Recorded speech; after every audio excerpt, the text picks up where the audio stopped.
আপনার কিডনিতেও কি পাথর আছে যেটা আপনি টেরও পাচ্ছেন না? এই কিডনি পাথরের মেইন সিমটম হলো কোমর থেকে তীব্র ব্যথা স্টার্ট হবে আর সেটা তলপেট পর্যন্ত ছড়িয়ে যাবে, সঙ্গে বমি বা বমি বমি ভাব থাকবে, পেশাবের জ্বালাপোড়া থাকবে, আর বারবার পেশাবের ভাব হবে কিন্তু পেশাব করতে গেলে ক্লিয়ার হবে না। এই ধরনের সিমটম থাকলে আল্ট্রাসাউন্ড বা সোনোগ্রাফি করলে কিডনি স্টোন আছে কি নাই সেটা কনফার্ম হওয়া যায়। এই কিডনি স্টোন হওয়ার মেন কারণটা হলো যখন আমরা পেশাব বহুত সময় ধরে রাখি বা পানি কম করে খাই, তখন আমাদের পেশাবের ঘনত্বটা বেড়ে যায়, আর ফলে পেশাবে থাকা ইউরিক অ্যাসিড, ক্যালসিয়াম, অক্সালেট এসব একটা আরেকটার সঙ্গে যুক্ত হয়ে একটা ক্রিস্টাল ফর্ম করে।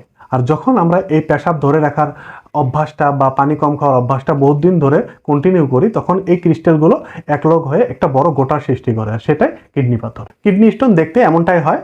আমার পেশেন্ট একটা আমার কাছে মেডিসিন নেওয়ার পরে এই পাথরটা বের হয়েছে, তাই আমাকে এই ফটোটা পাঠিয়েছিল, আপনাদের কাছে শেয়ার করলাম। এই কিডনি স্টোনের মেন কারণ হলো পেশাব বেশি সময় ধরে রাখা, পানি কম করে খাওয়া, লবণ জাতীয় খাবার বেশি করে খাওয়া, চিনি জাতীয় খাবার বেশি করে খাওয়া, সফট ড্রিঙ্ক বেশি করে পান করা। এই কিডনি স্টোন থেকে বাঁচার মেন উপায় হলো পেশাব বেশি সময় ধরে রাখা যাবে না, পানি বেশি করে খেতে হবে, অতিরিক্ত লবণ অ্যাভয়েড করতে হবে, অতিরিক্ত চিনি অ্যাভয়েড করতে হবে, সফট ড্রিঙ্কস এসব বেশি খাওয়া যাবে না, সঙ্গে যেসব খাবারে মানে অক্সালেট থাকে সেগুলো একটু কমিয়ে দিতে হবে, আর পর্যাপ্ত পরিমাণে ক্যালসিয়ামযুক্ত খাবার খেতে হবে। এই কিডনি স্টোনের জন্য হোমিওপ্যাথিতে বিনা অপারেশনে বহুত ভালো রেজাল্ট পাওয়া যায়।